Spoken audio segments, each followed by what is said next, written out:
sites in the chat.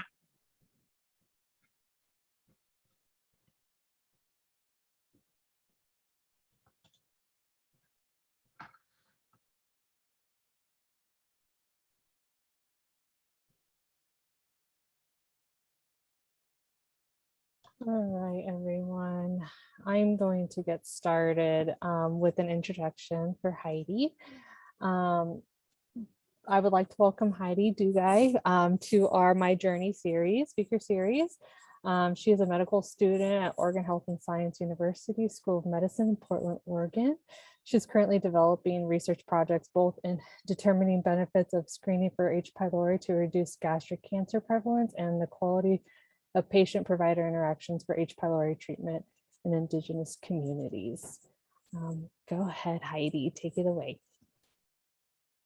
Okay, hi.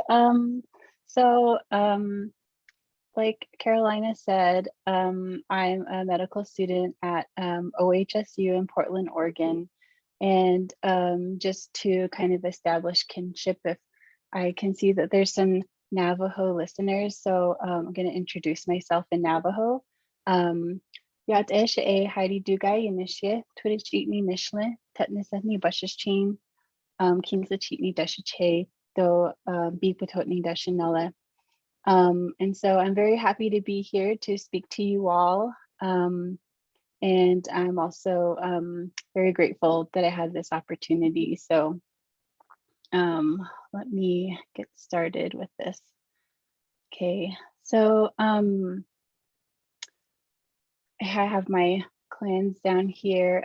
So I grew up in Tuba City, Arizona, and this seems like so long ago, like when I see the years, they just fly by. And I went to Tuba City High School, and where I graduated, and I think that these were kind of the formative years of my science interests, and I think that I had some really great STEM teachers when I was in high school, and they kind of like facilitated that interest that I had in math and science and also medicine.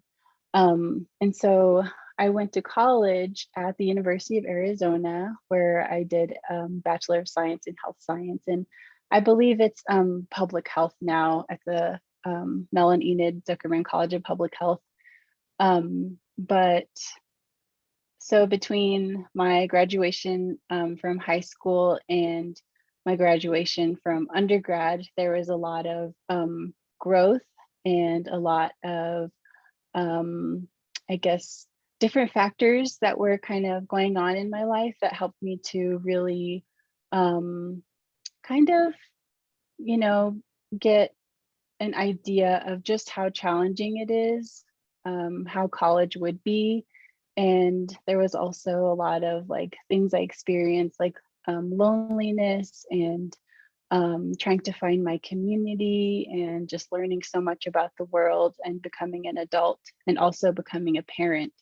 And so that's why I put that little star there, that it was a very challenging time for me. But also after I graduated from my undergrad program, I went back to work for a while, and I'll talk about this in the next slide, but I wanted to go back to school and do an MPH program because I felt like I really wanted to challenge myself in trying to become a leader in health programs and trying to kind of like maybe get into research. Research wasn't really something that I like had experience in, but it's something that I wanted to test the waters and kind of see what it was like. So that's when I decided to go back to grad school after several years of working. And then, so since I was young, I've always had that dream of going to medical school and becoming a physician. And so during my MPH years, that's when I kind of solidified some goals and objectives for myself that I wanted to pursue this path to medicine. And so I applied to this PMAT program, which is still in place. at the UA College of Medicine. And it was also a really challenging and very different type of approach to learning that was very new to me. And I think that it taught me a lot about what would be forthcoming from medical school. And so that was a really great experience for me. And then when I finished the PMAP program, I had tried to get into the U of A College of Medicine conditionally with there was a requirement for an MCAT score, and I'll be honest, I didn't meet that score, which was like one of the biggest challenges of getting into med school for me. It just seemed impossible at the time, and I had more than one chance at trying to get my MCAT score higher, but it just wasn't, you know, it just seemed like that obstacle for me that I couldn't get over. And so when PMAP was over, I decided to kind of work for a little bit in between for a year, and then also applied to another program called the White East program, which is in Portland, Oregon, and that is with the OHSU NNACoE, which is I believe it's Native Center of Excellence. That I know it's not the whole name, but I have a website down at the end of the presentation. But it's basically another post-bac program, and there are some, you know, requirements, and I went through that program, and that also really helped me to, you know, build my confidence that I can succeed in medical school. And so both of these programs had cohort, you know, they built their programs with a cohort structure, and so I've always had people who were my peers that we kind of stuck together, and we could get through really challenging experiences together. And then so my graduation date will be in 2025. So hopefully I'll be a family medicine or internal medicine physician in 2025. So go to the next slide. And I just want to say that there was a lot of challenges, some things that, you know, little details that I didn't mention, both being like a first generation medical student, graduate student, and also parent, trying to get through all of those things. It definitely wasn't easy, but you know, I had to try to find resources and networks to try and help me get through all of that, and as well as, you know, support from family and friends and the community there. So that was super important. So I think that my work experiences really solidified why I wanted to become a physician. And so one of the first positions that I took when I got out of college as an undergrad was being a family support specialist. And I realized that it's really important for family, especially children, to kind of have a really good head start, or, you know, having that foundation of health and well-being as soon as, like, even the prenatal years, before the mom knows that she's pregnant, when she's carrying, and all of those things are just super important. So that's kind of like what I did, which is, I guess, has a public health, you know, foundation. I also kind of got into like teaching like health education as well in that position, teaching about the ACEs, or the adverse childhood experiences study, and how that's important in that work. And then I kind of, when I left the program, I wanted to focus a little more on the adults. So like chronic health issues in my community, and diabetes, obesity, high blood pressure. And so that's when I got into more health educator roles. And it's there where I learned about like the diabetes prevention program, how important that is in, you know, for people who have that pre-diabetes diagnosis, and kind of clarifying what that means for the patient and what they can do to avoid a diabetes diagnosis down the road. And then when I decided to leave Tuba City, which is my hometown, I wanted to move back to an urban area because I kind of wanted to make my way again, like I said, back to the MPH program in either Phoenix or Tucson. And so I started working for the Gila River Indian community as a community educational specialist. And it was pretty much the same kind of health educator role in the community. And that's always really fun for me. And then I moved on to a diabetes health educator at Fort McDowell Yavapai Nation. And again, working with that same SDPI grant. I believe it's Special Diabetes Program for Indians, which is, they receive their funding from Congress, I think every year, and kind of report their grant objectives and stuff like that. And so that's kind of what I was doing in Tuba City as well.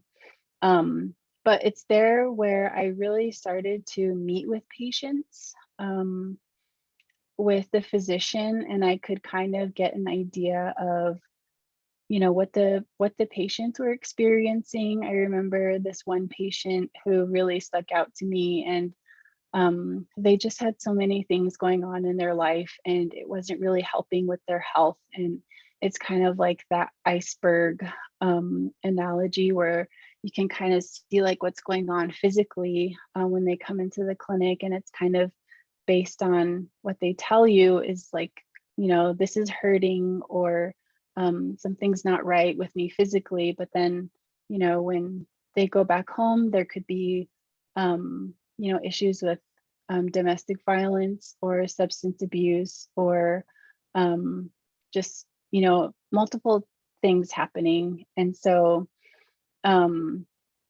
this particular patient had not really shared that with their physician. And I kind of feel like them sharing that with me, maybe it was that they felt a little more comfortable sharing that with me.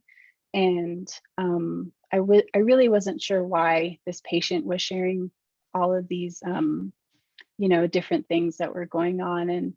And maybe because I had more time to spend with them, or maybe because the diabetes and the chronic health issues were kind of all wrapped around all of these, you know, health and family issues that they were having. And so that was kind of one of the things that drove me to think about health inequities and health disparities on a much larger level. And that's exactly what I was learning about when I became an MPH student, was how all of these different things really impact people. And that's kind of what I directed my attention to when I was in graduate school. And so these positions, they really did, you know, help me kind of see things from a patient point of view, but also from a community point of view, specifically tribal communities, and kind of what their needs are, and how I wanted to help. And so this is also kind of like how I supported myself through graduate school, if anybody is interested. And sometimes when you get into a master's program, your program, if they have the resources or the funding, they will offer teaching assistantships or research assistantships. And so being, you know, I had my family, and so I took these opportunities to gain some teaching experience, and also kind of see if I wanted to pursue like a PhD path, to see like what was in store there. And so I kind of got a little glimpse of that.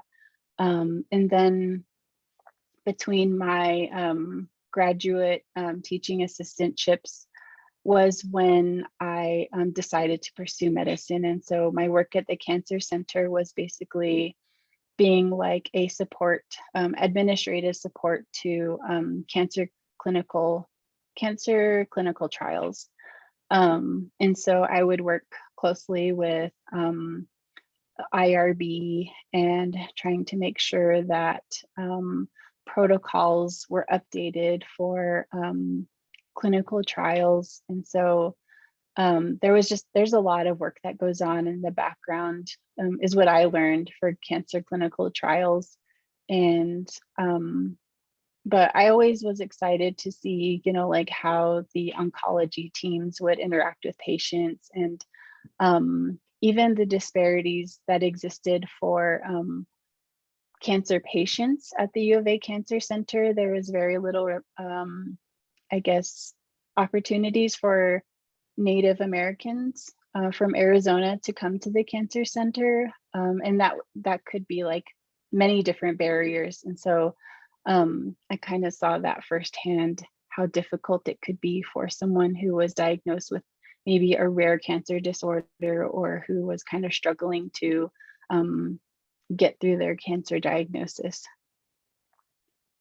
And so these are my research experiences. My very first kind of experience was during my MPH program. I had heard about Dr. Carletta Chief's efforts to kind of put this multifaceted project together. It was just, there was, I think, like 5 or 6 maybe co-PIs on this project, and it involved the Gold King mine spill, which happened in, I think it was 2016 or 2000. I might be way off, but basically there was a mine spill that happened in Colorado, and a bunch of like toxic mine waste flowed down into the San Juan River, which goes through the Navajo Nation. So if you're familiar with the San Juan River, it goes through like Farmington and Shiprock. These are agricultural communities on the Navajo reservation, and even smaller rural areas like Upper Fruitland, New Mexico. And so they use that water to feed their livestock and their crops, and they sell these at local food markets or farmers markets, and they also sell them through like these other organizations in those communities. And so I, as a student, I wanted to see what people's risks perceptions were from the spill. And so even though there might not be like a physical risk, like if scientists don't find that there's high enough levels of this metal or that metal, it still impacts the community's perception of the water. And so people definitely were affected by what they thought about the water, if they could use it. And it kind of turned people away from using the water, which, you know, is really sad, because they do use it for other things like ceremonies, and, you know, they use it for prayers and things like that. And so that is kind of taking one of the aspects away from Navajo culture, is that they can't practice their culture in that way. And so that was a really great experience for me. It kind of got me into like, oh, this is what like research is in a community led, I guess it was just different for me from what I had known about what research is. And this is definitely something that I would really like to return to at some point in the future, is something more community-based and participatory. I just think that everybody could, you know, learn from something like this, including me. So that was really great for me. And then Dr. B had mentioned the Step Up program, which I also did. And I think that this program is excellent. It really helped me to learn about some of the research methods that I wasn't formally introduced to in school. And so public health is kind of a little different from kind of like, so the research that I do now in medical school is a little different from public health. And I think the Step Up program helped me to kind of integrate them together and understand like what would be expected of me when I get into medical school. And so when I was in Dr. Juanita Merchant's lab, I did more of like lab research, kind of getting an idea of what lab research is and how the lab meetings go, talking about data through lab meetings and doing things like that. And then with Dr. Lindsay Kohler, I also got a little taste of like what epi research is and learning more about the sciences and the methods that go into that. And she also helped me with some biostatistical skills that I felt like I needed, and learning more about like STATA programs and how to run them, and just, you know, tips and things like that that a mentor would share with you. And so I think that really helped me to prepare for when I left to Portland that same exact summer. So that was really great. And then now I'm focused on a scholarly research project, which is required by my school at OHSU. And so this is kind of in development. I'm really interested in gastrointestinal health, and especially in tribal communities. And so I wanted to see what the effectiveness would be for screening for H. pylori. And there's some prevalence of the bacteria in the Pacific Northwest and Alaska, and also here on the Navajo Nation. And I know a couple studies that are going on right now to look at that. And so I kind of want to implement or try to see the same thing in the Pacific Northwest. And then also I kind of wanted to look at the quality of those patient provider interactions for H. pylori treatment. I know it's like a long drawn out treatment, and there's three different antibiotics that patients have to take, and sometimes it can be really difficult to get through it. And so I wanted to kind of look more at that, and it's still in development. And so I'm hoping to work with some of the Native organizations in Portland to see how I can develop this a little bit more. And so that's my research experience. And some people, especially, you know, when I was going through the interview process for medical school, they always ask like, why do you want to go into medicine? Why not, you know, some other health profession? And I have this, you know, really deep tie to my community. Even coming back here, it's always emotional driving through the desert and coming back to my home. You can kind of, you know, feel it. You can feel it in my chest that I feel relief. And so I know that my experiences here and in healthcare systems, including the IHS, urban areas, all of those things kind of impacted why I wanted to go into medicine. Just the level of care, the quality of care, what community members have to say about the healthcare system that they use.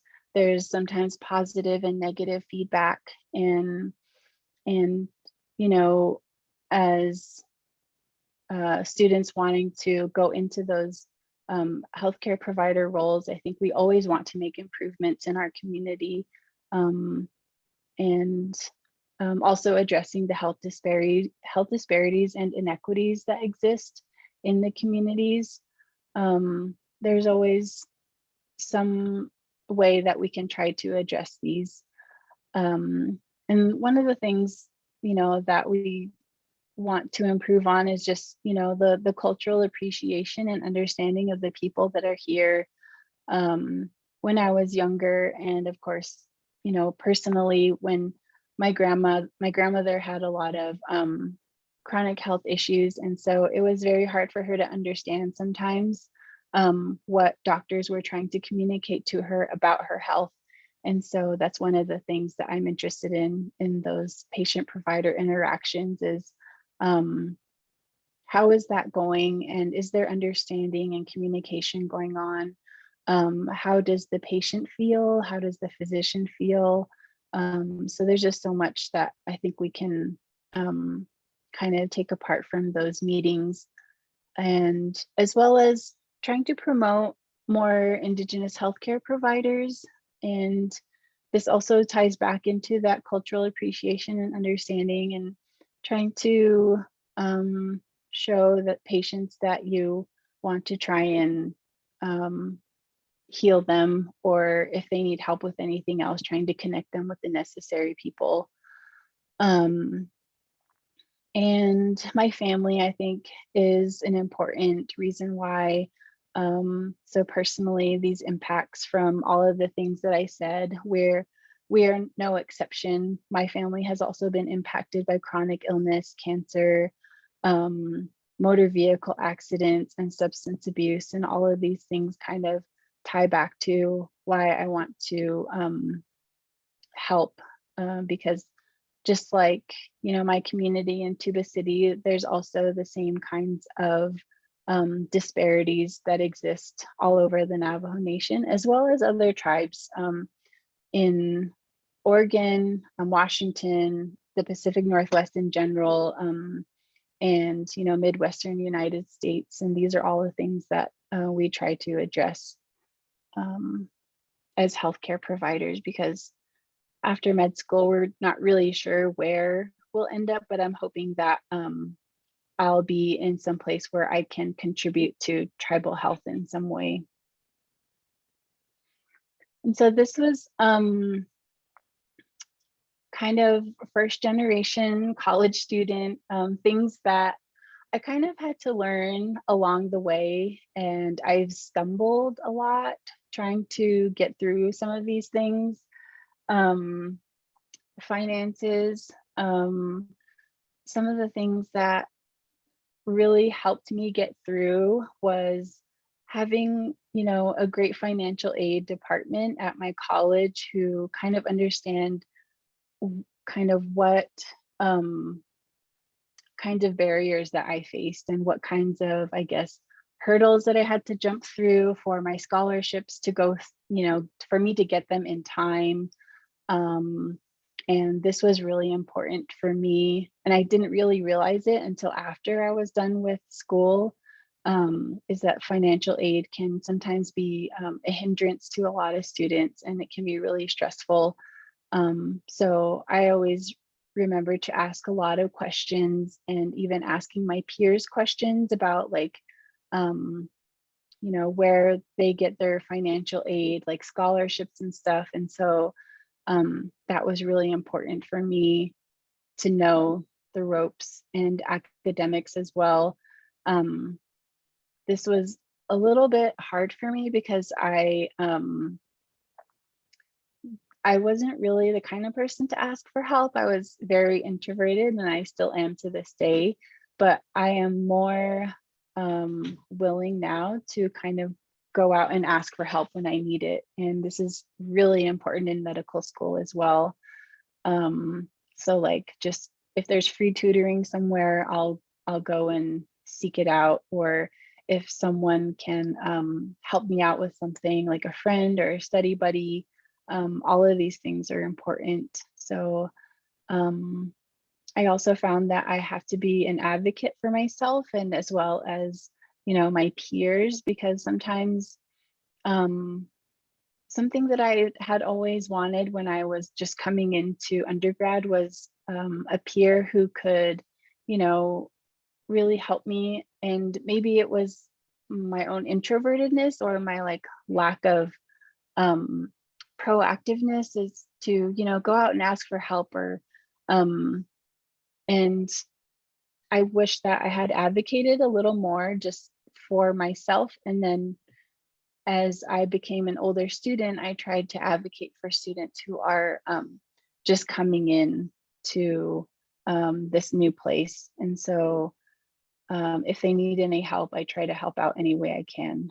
And so community is also important, which ties into the mental health piece. And I think anybody who has gone through, well, I guess academia in itself, whether it's undergrad, graduate, or professional health students, it can take a toll on your mental health because you kind of have to step away from family and friends to make sure that you're passing, and that your stuff before, you can have fun.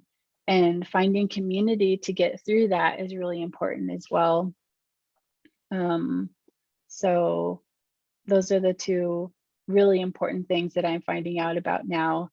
And then when things get really tough, I try to remember why I'm on this journey, because it can seem like like for us, we take tests every week, and taking tests week after week and studying every day, it kind of wears on you. And so just remembering why you're there, and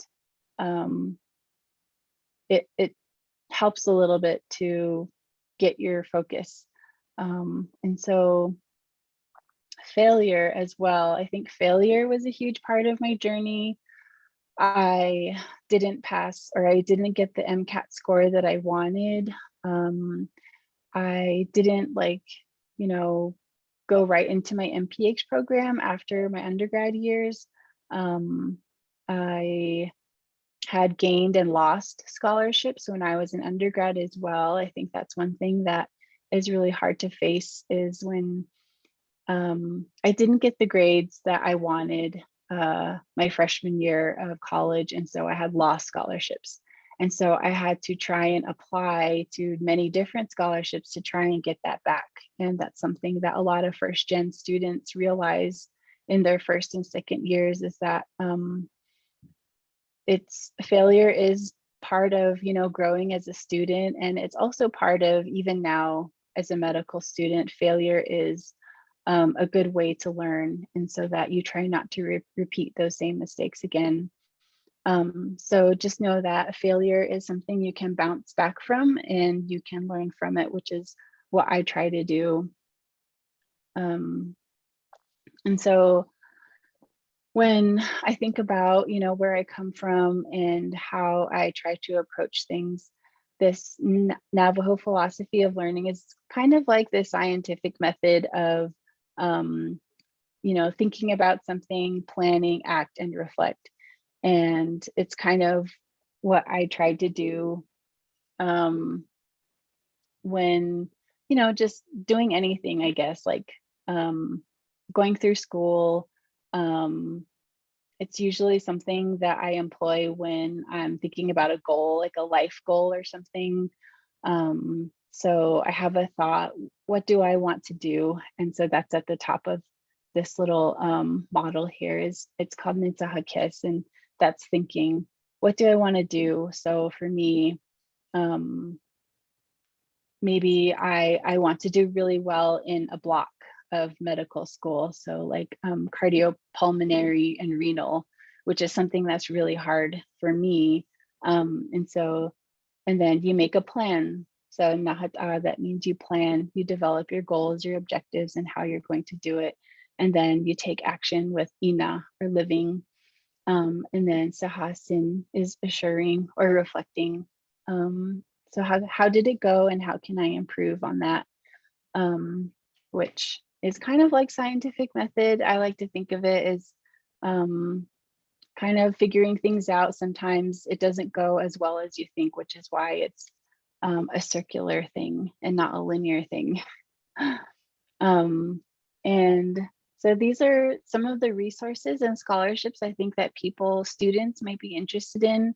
And these are definitely things that I've taken advantage of in the past, or I've applied for them. And some of the things that really helped me get through my master's program is having my college offer scholarships. And so when I applied for them, sometimes they're based on your need, and sometimes they're based on academics. And so I did get a couple scholarships because I was a mom and supporting my family.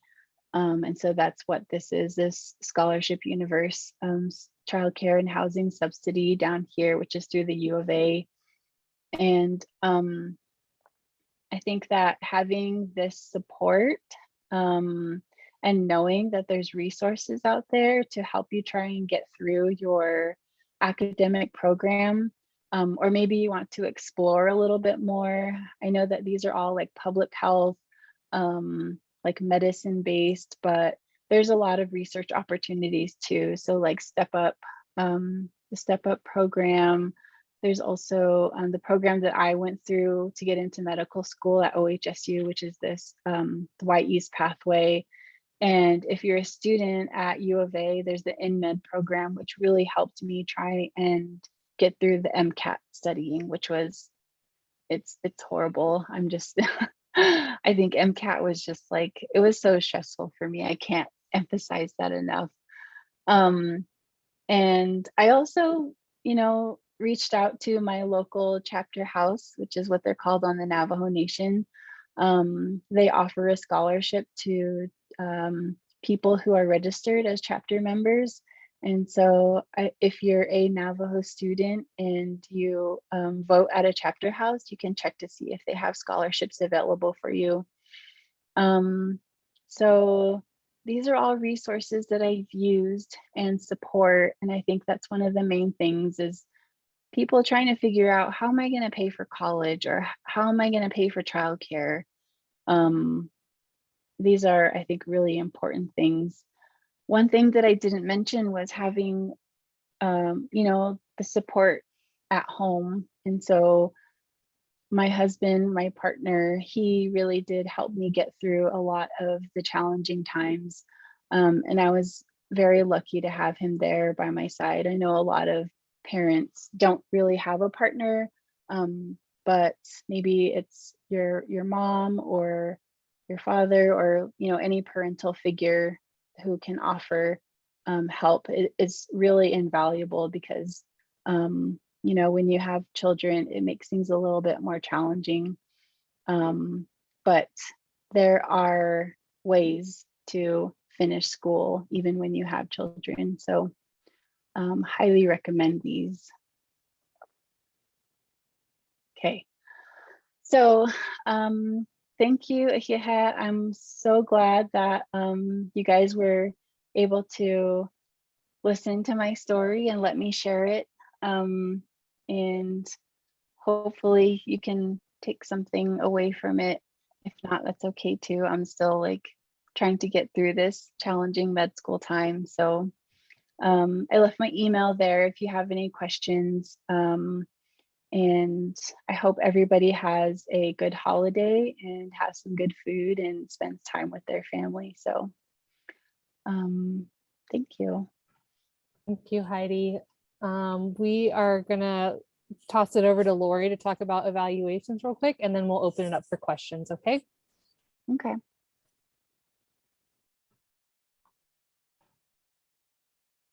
Lori.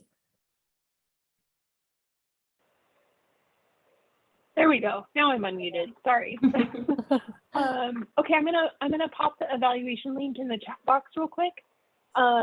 This is really just a quick 5-minute evaluation about your experience with this talk today, and it really just helps us understand, better understand the impacts of the seminar on students. It's completely anonymous and confidential. And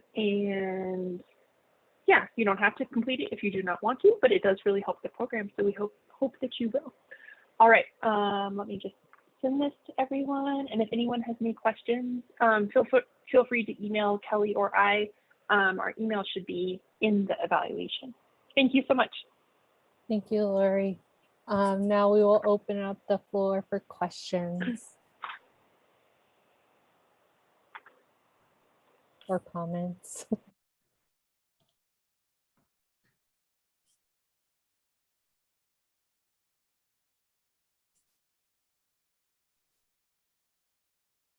I have a question. Can you hear me okay? Mm-hmm. Okay. Excellent presentation, Heidi. Heidi and I actually went to high school together, and she's a huge reason why I decided to pursue a Master of Public Health degree at NAU. So I am always happy to support Heidi, and I'm just tremendously proud of what she's doing and all of the accomplishments she's had thus far. But I do have a question. Heidi, while in med school, how important do you think it is in terms of traditional medicine, and how do you combine that with Western medicine? Or have you, what are your thoughts on that?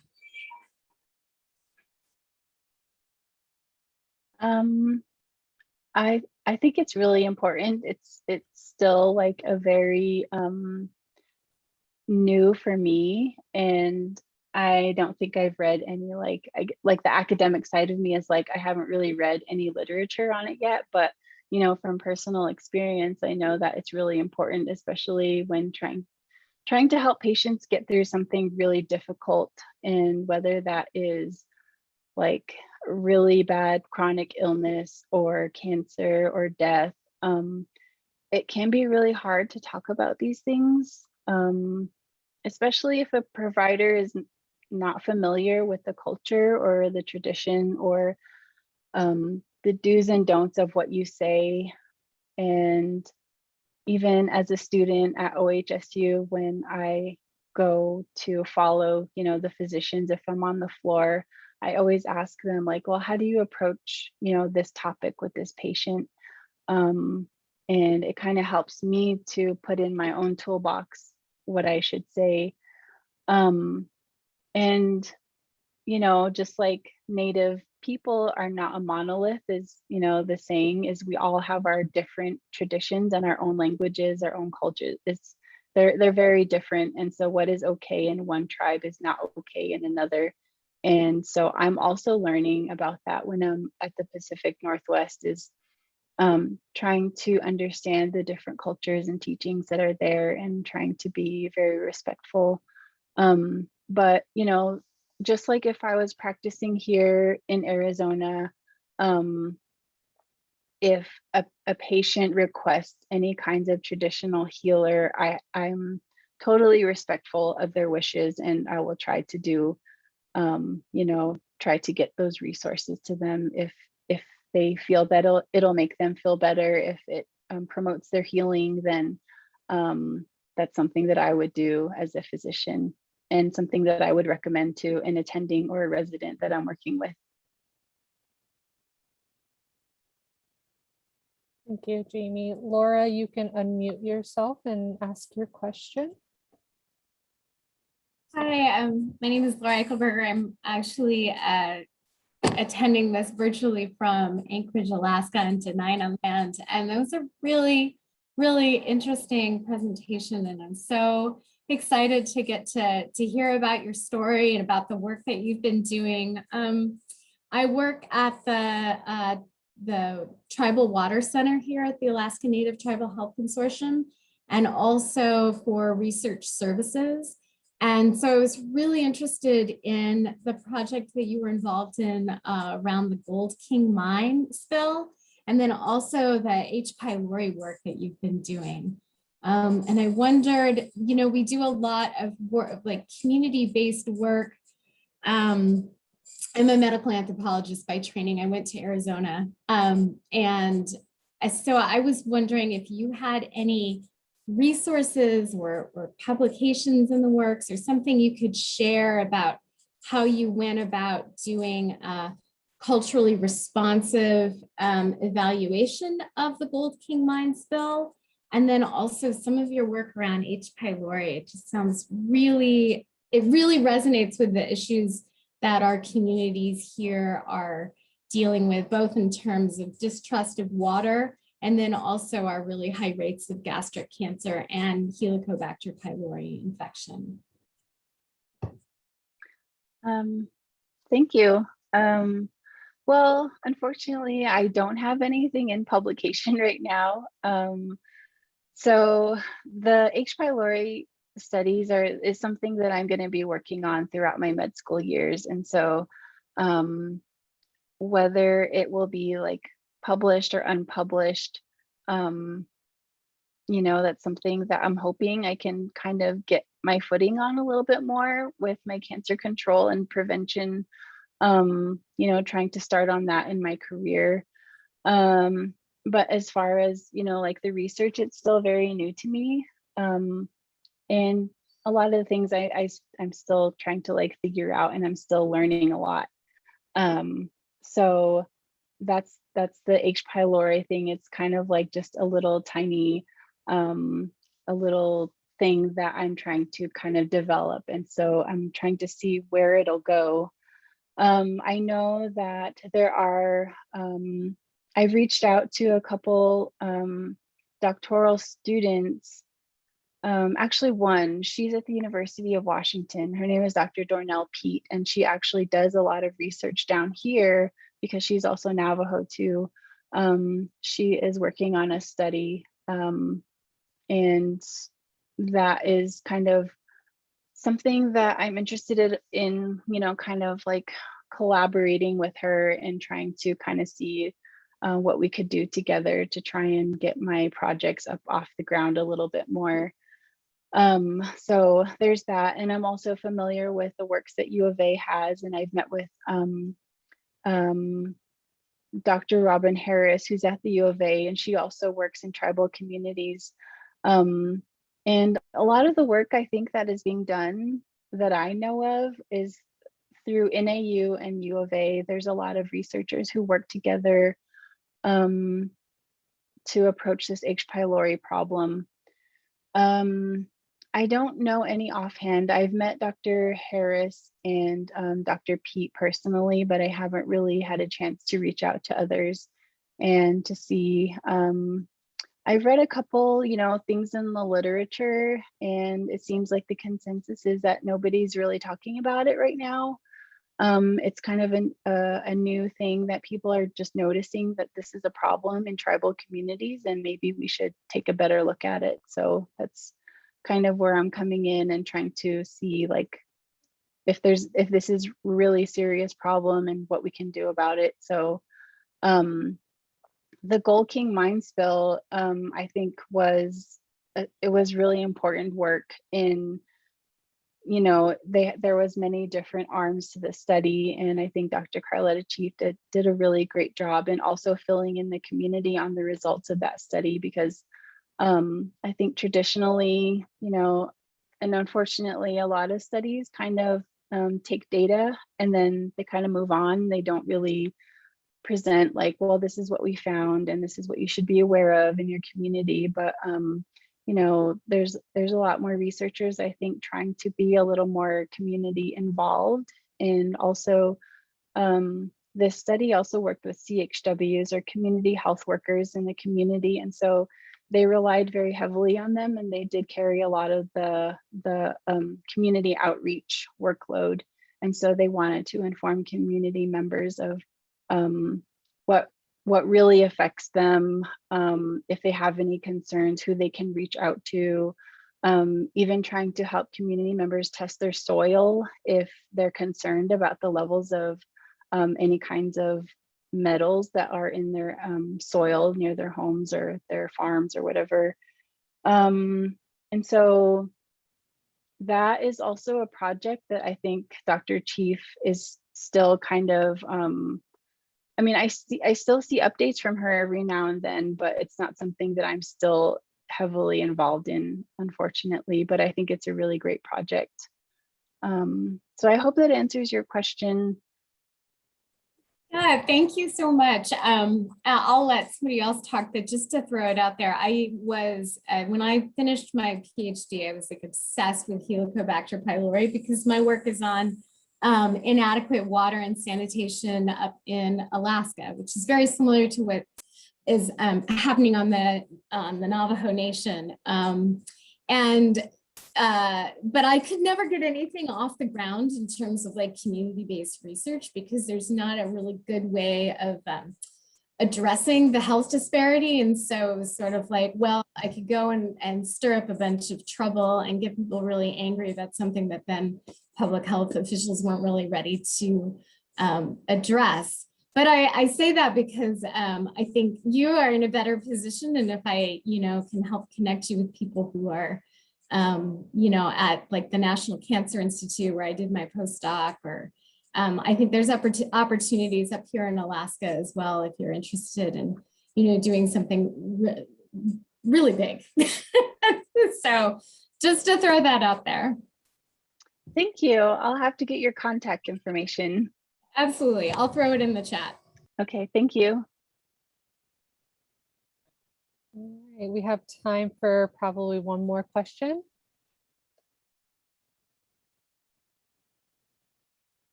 There's a question in the chat. So it says, thank you for your presentation and transparency with your struggles, Heidi. I was wondering, did you go into your MPH knowing you would pursue medical school later? I asked because it often feels like it's too late for me to go to medical school because I didn't know this was my interest as I completed my MPH. This is something like I always ask myself this too, but I have med school peers with me who are actually a little more, like a few years older than me. And it's not, non-traditional students are there in medical school, but I feel like they're not at my age, I guess you could say. And it's also something that I do feel insecure about every once in a while, and I'm trying to let go of that. But definitely med school was something that I had always dreamed about since I was young, but I feel like there was too many obstacles for me. The first thing was just, research, what do I do with research? I don't even know what the first place to start. Do I just go up to a scientist at the university and ask them to train me? What if I don't like this research project and then I'm just doing something that I don't really like, or maybe I don't understand. And so this is where I kind of had to reach out, and this is also I'm gonna do another plug for Step Up. Is kind of it kind of allows you to develop your own journey through research and what interests you, because there's a lot of scientists, researchers out there who maybe want to help you try and develop that. And so that was the research thing that I was kind of I felt I was a little shaky on. And everybody says, oh, you need research experience to get into med school, which it's not necessarily true. So I had a public health background, and I still, that was still very important to my interviewers and my admissions panel. And so they felt like that was very valuable. And so I never felt like it was too late for me. And I think this is a personal thing. If you know that you are determined, for me, even though I didn't get that MCAT score, I didn't pass it a few times, I still knew inside of me that this is still the path for me. And so I didn't give up studying. I just had to reach out to more people to try and get an idea of how I can change my study habits to try and get this, this MCAT out of the way, because ultimately medicine is like that. Sometimes you run into roadblocks, and research is also like that. But you have to find the resources to try and get you over, those obstacles. So, so don't feel like it's too late. It's still possible. For me, I think it's more of a community thing. I really want to help my community. I really want to be involved in tribal health, and those things are really important to me. I guess that's my overall goal.